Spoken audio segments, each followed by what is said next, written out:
In a quiet town in Pennsylvania, an old abandoned house stood untouched for decades. Windows broken, walls cracked, dust covering every corner. But inside that house was something strange, a perfectly preserved piano. Neighbors whispered that every night, if you walked past, you could hear faint music coming from inside. At first, people thought it was just the wind or their imagination, but too many had heard it. One day, a young photographer named Daniel entered the house to explore. When he saw the piano, he couldn't resist. He pressed a single key, and to his shock, the piano was still in tune. Then, as he explored further, he found a small box hidden beneath it. Inside, there were letters, dozens of them.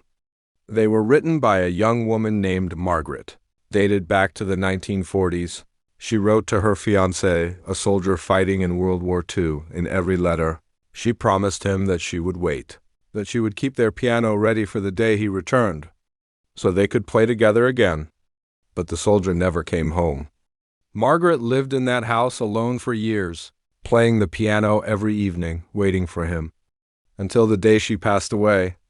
Daniel shared the story online, and soon musicians and strangers from across the country came to that abandoned house to play Margaret's piano. They said it felt like keeping her promise alive.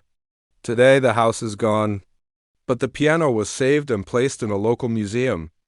But a love story that never got its ending. Because sometimes even silence has a song, and sometimes love lives on in the most unexpected places.